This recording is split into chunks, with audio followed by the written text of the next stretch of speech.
You know, back when my wife and I were in our 30s, someone once asked her, real serious, "So, who's going to take care of you two when you're old?" We laughed it off at the time, brushed it away like it was nothing more than a casual remark.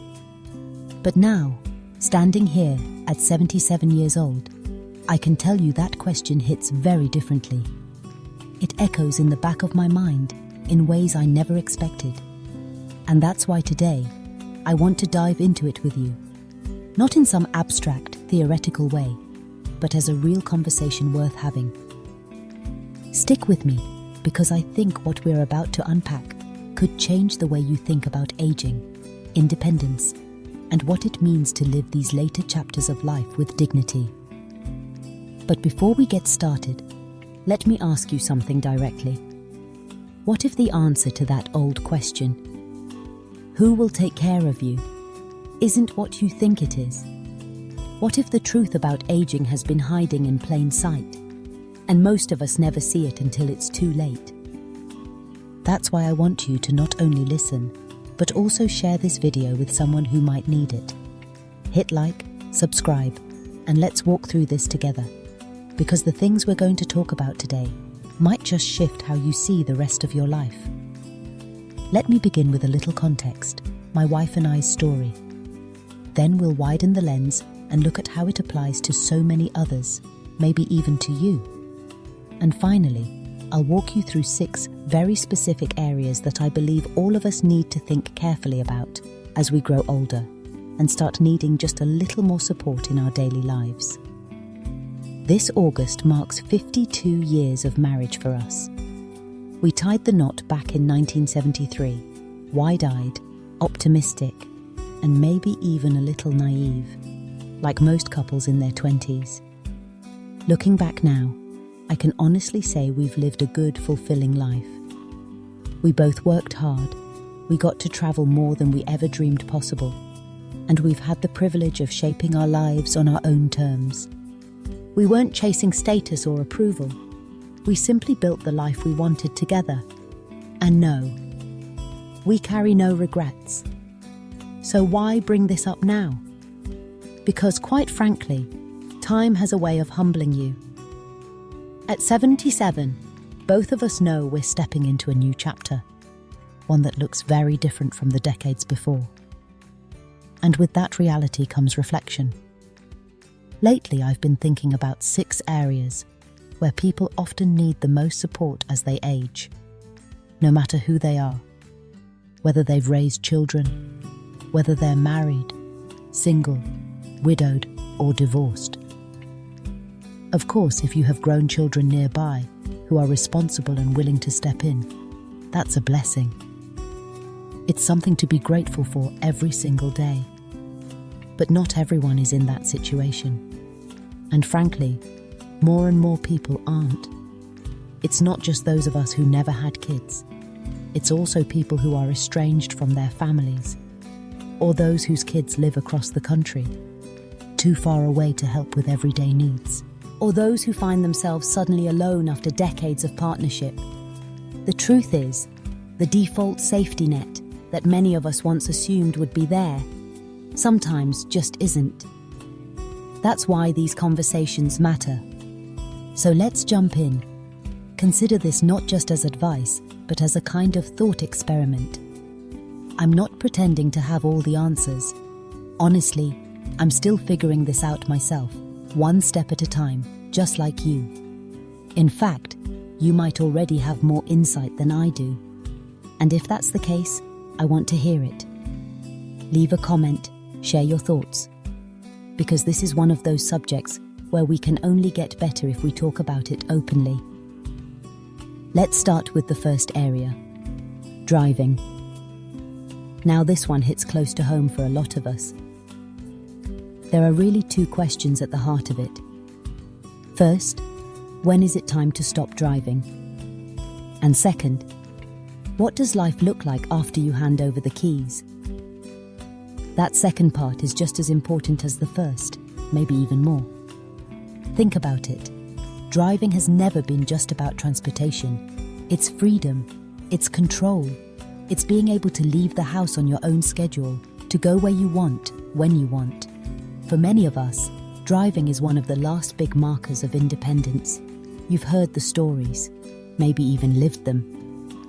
The kids take away the keys, the arguments, the tension. Some folks hold on to their driver's license until their very last days. Others give it up voluntarily, and that's not easy either. But the truth is, aging changes things. Reaction time's slow. Eyesight fades. Hearing isn't what it used to be. Even the little things, like not being able to turn your head as far, can make a difference behind the wheel. I remember years ago attending a seminar, something like, How to Know When It's Time to Stop Driving. There was a man there, probably in his 80s, who stood up and shared his story. He said he'd had a blackout episode while driving. He wasn't worried about himself, not really. What haunted him was the thought that he could have killed someone else by accident. That realization shook him so much that he gave up his keys voluntarily. The whole room applauded. I'll never forget that moment. I remember thinking, I hope I have that kind of courage when the time comes. Because in my case, I don't have anyone to step in and take the keys away. And the dangers are real. Just last week, at the intersection near our community, something tragic happened. An 81-year-old man was making a right turn. A fire truck was coming down the road, sirens blaring, lights flashing. Somehow the man didn't register it. Maybe his eyes, maybe his reaction time. He pulled right into its path. The collision ripped his car in two. I saw the aftermath myself, and it shook me. And you know what? That wasn't the first fatal crash at that very intersection. About a year ago, someone else from our neighborhood lost their life in the exact same spot. My brother spent decades teaching driver's ed, even ran over 600 DUI classes. He told me something that stuck with me. He said aging doesn't happen all at once. It's gradual. Less flexibility in the neck, slower reflexes, hearing loss, vision changes. None of those things might seem catastrophic on their own, but together, they add up behind the wheel. He admitted that a few times, he was genuinely scared riding with older students who just didn't realize how much their abilities had changed. So yes, it's different for everyone. Some people drive safely into their 90s, others really shouldn't. For me, I want to be the kind of man who steps back before I have to, if I can. To be proactive, to make that decision myself with dignity, rather than being forced into it by tragedy. But even then, another question lingers. What does life look like after that?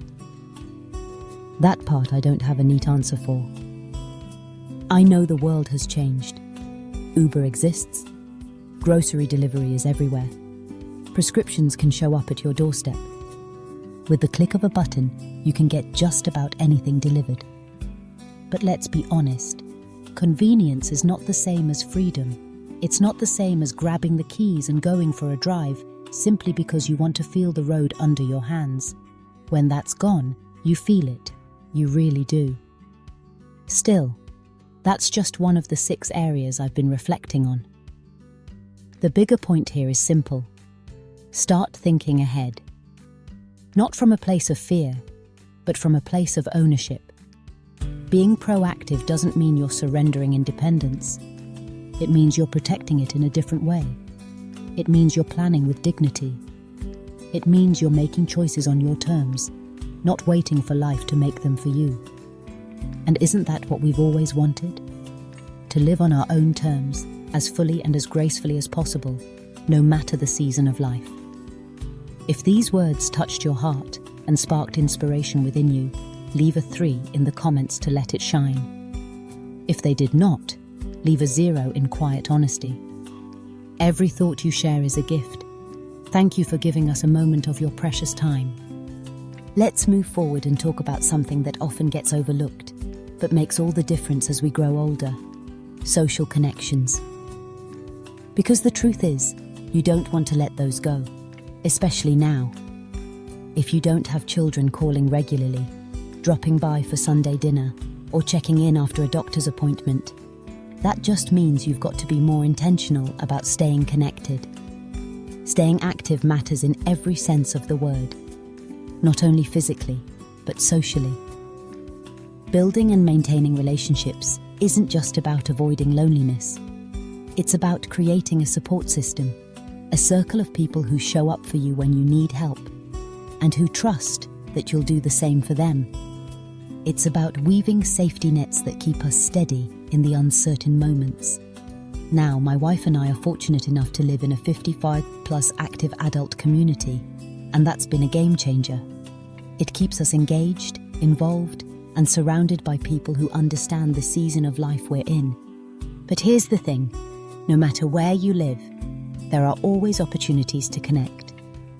It can start with something as simple as waving to a neighbour, chatting with someone during your evening walk, or signing up for a class at the local library.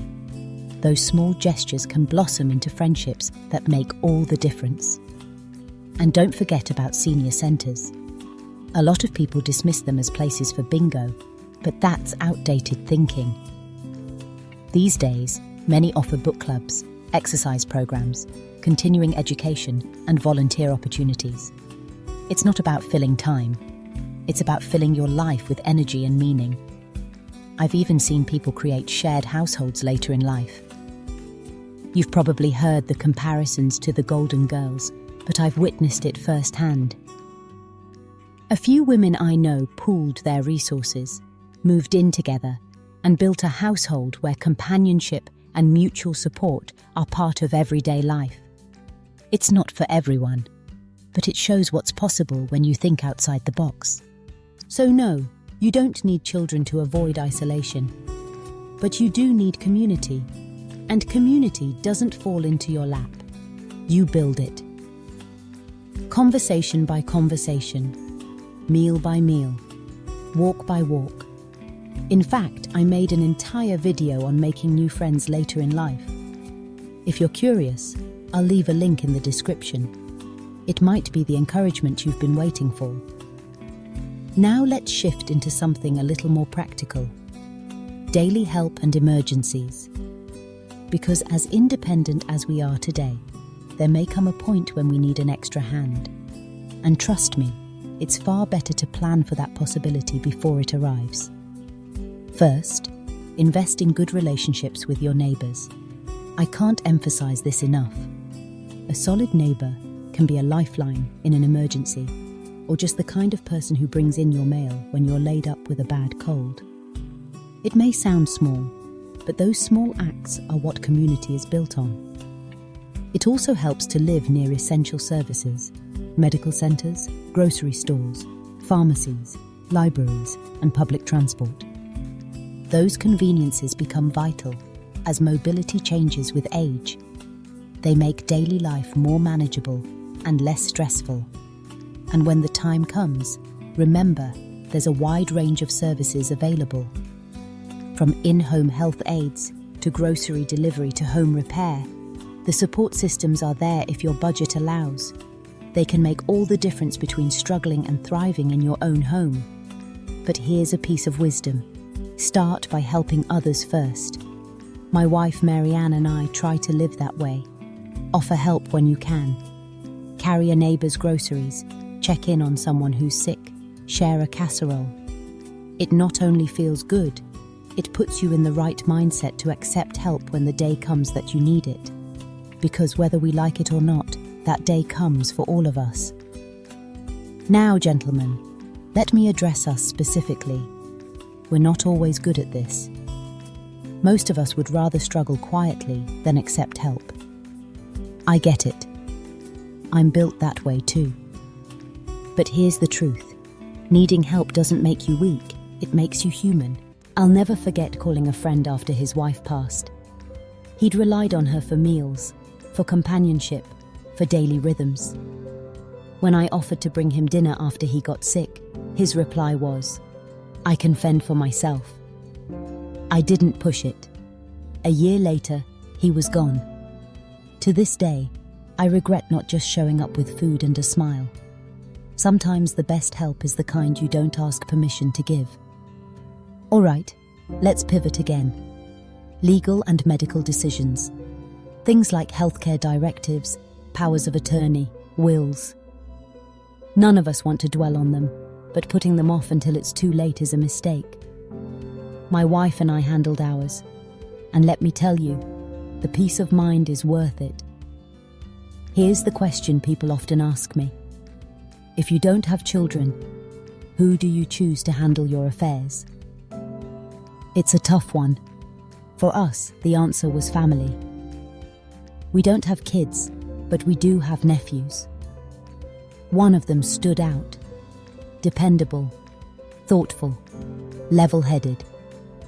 We sat down with him and his wife, had an honest conversation, and he agreed to serve as executor of our will. If you don't have family, elder law attorneys are a powerful resource. Some can act directly as your executor. Others can guide you toward trustworthy options. Either way, don't skip this step. It's about protecting not only your assets, but your wishes. Now let's look at housing. You've got to know your options. Many of us dream of aging in place, living in our homes until the end. And honestly, I don't blame anyone for wanting that.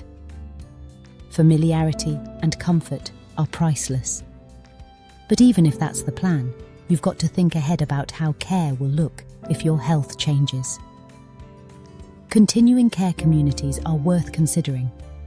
You start living independently, and as your needs shift, you can transition to assisted living or memory care without leaving the community.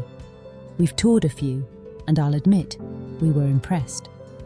Some of our friends have already made the move, choosing to take control early. If you choose to stay in your own home, the good news is that home healthcare has come a long way. Professional, compassionate caregivers are available.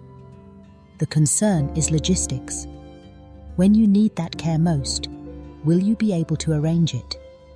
That's why we've started leaning toward the idea of moving into a continuing care community eventually. Not tomorrow, but it's on our radar. Because here's the reality. Planning isn't giving up. Planning is ownership. Planning is dignity. It's choosing to live on your terms, not by default. And if we've learned anything in our 77 years, it's this. Life feels better when you choose it, instead of waiting for it to choose for you. Now let me say something important here, because this is where reality hits hard. Not everyone can afford private senior communities, continuing care facilities, or assisted living. In fact, most people can't.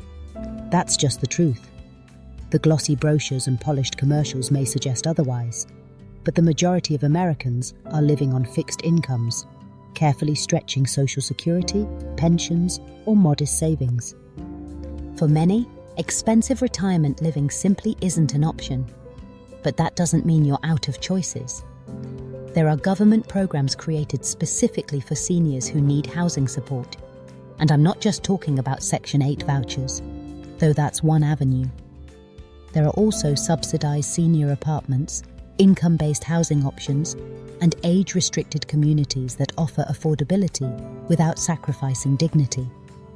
I visited a few of these places myself, and you know what? Many of them were genuinely nice, clean, quiet, well-kept, with landscaped courtyards, community rooms, and neighbours who were happy to look out for one another. They didn't feel like less than, they felt like home. And for those who live there, they are a lifeline. Sometimes families get creative. I've seen siblings move in together, brothers sharing a condo, sisters splitting a rental. It's not only financially practical, but it offers companionship. Other times, seniors take in roommates, not just because of money, but because having someone around to share dinner with or talk to in the evenings can make life feel less lonely.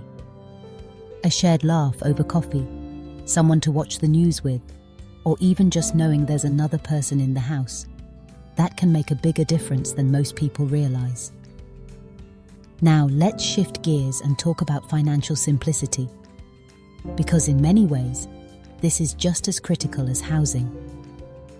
Managing money gets harder with age, not only because of potential memory issues, but because daily tasks that once felt automatic can become overwhelming. Writing checks, keeping track of due dates, setting up online payments, all of it requires clarity and energy. And let's be honest, some days both are in short supply. When my wife's mother grew older, she added my wife to her checking account. It was a simple step, but it changed everything. Suddenly, bills were paid on time without stress. Late fees disappeared. Life became easier for everyone involved. If you have responsible adult children, maybe you already have someone in mind to help you when the time comes. But here's the tough part. What if you don't? What if you don't have kids? What if you don't have family nearby? Or what if you simply don't fully trust anyone with your finances yet? That's when the questions get heavy. My wife reminded me that we'd given power of attorney to our nephew, which technically means he could step in. But we never went into detail about the practical stuff, like who would balance the checkbook or who would set up the online bill pay. And I'll admit, that's a gap we need to address. Prepping for this very conversation forced me to think more deeply. And maybe it's doing the same for you. Who would you trust to handle your finances if you couldn't? That's not a question for someday. That's a question for now. Just yesterday, I stopped by our bank and asked them exactly how this works. Here's what they told me. You can add a co-signer to your checking account. That person can write checks, pay bills, and manage day-to-day finances, but they can't close the account. I also asked about power of attorney. They said, yes, bring in the paperwork now. We can mark the account POA in advance. That way, if something happens, everything's already in place. I didn't know that until yesterday, and learning it made me feel lighter, safer, more prepared. Planning isn't just about convenience, it's about protection. Because scams are everywhere, and seniors are targeted more than anyone. I personally know 3 people, smart, educated people, who were scammed. One woman fell for the "your grandson's in jail" phone call. Another wired money to someone pretending to be the IRS. Another clicked on a fraudulent email link and lost thousands. It's devastating. I used to think, I'm too sharp for that. I'd never fall for a scam. But the truth? These scams get smarter every year. I've seen emails that looked frighteningly real. And for a moment, just a moment, I almost believed them. That scared me. So who protects us from scams? If you're married, maybe your spouse has your back. My wife is cautious by nature. Honestly, she'd catch something before I would. She'd protect me more than I'd protect her. But not everyone has that safety net. That's why financial planning matters. Not just for paying bills, but for safeguarding yourself from exploitation. Setting up co-signers, POA documents, trusted helpers. That's not weakness. That's wisdom. Now let's zoom out for a moment. Because as we reflect on all of this, housing, legal arrangements, finances, there's another topic we can't ignore. Legacy. And I don't just mean money or inheritance. Legacy is bigger than that. The truth is, legacy isn't measured only in dollars. You can live a meaningful life without leaving behind a trust fund. Your legacy might be the kindness you showed a neighbor during a hard season. It might be the time you drove someone to the doctor, or the afternoons you spent volunteering at the library. It might be the quiet peace you brought into a tense room just by being present. Those things don't show up on paper, but they live in memory. They live in the people who were touched by your existence. And equally important is this: waking up each morning with purpose. See, when you don't have children or grandchildren demanding your time, it becomes even more critical to shape your own days with intention. It's easy to drift when no one needs you. But drifting isn't living. Purpose is what keeps us alive. Not just physically, but emotionally. Purpose doesn't have to be grand. Maybe it's planting a flower bed. Maybe it's mentoring a younger neighbour. Maybe it's reading to kids at the library, showing up at your senior centre's craft night, or calling a friend who lives alone. Each small act adds up. Each one reminds you that you're still of use, still needed, still valuable. I once heard someone say, "Purpose is what keeps your heart beating strong." And I believe that, not just biologically, but spiritually. When we know we matter, we carry ourselves differently. We smile more, we complain less, we live more fully. Legacy, then, isn't something you create in your final days. It's something you're building right now. Every kindness, every wise word, every moment you choose patience over irritation, that's part of it.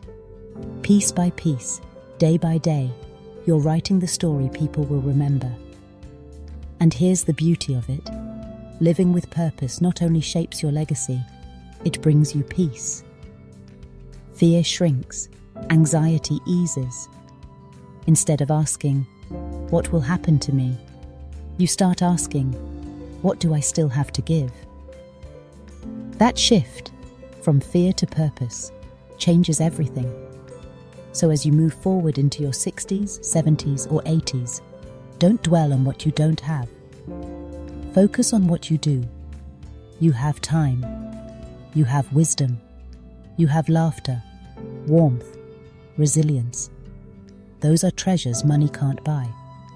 None of us can predict tomorrow, but we can decide how we show up today. Show up with kindness. Show up with curiosity. Show up with the quiet confidence of someone who knows their life still matters. And when your time comes, know this: the garden you planted, whether in the soil, in someone's heart, or in the memory of a shared smile, will keep growing. That's legacy. That's impact. That's what no one can take away. So maybe the measure of a life isn't what you owned, or even who remembers your name. Maybe it's in how gently you move through the world, in the peace you left behind when the noise was gone, in the warmth you sparked in someone who expected cold. You don't need applause to matter. You don't need heirs to leave something behind. Every day you live with kindness, courage, and purpose, that is your echo, and it carries farther than you think. So as you close this chapter and step into the rhythm of your day, consider this. Somewhere, someone you'll never meet might need these words. Let them ripple outward. Share them softly, like a folded note slipped under a door. Subscribe not for noise, but for stillness, for reflection, for reminders of what's real. Because in this space, we don't shout. We remember, we reflect, and together, we rise.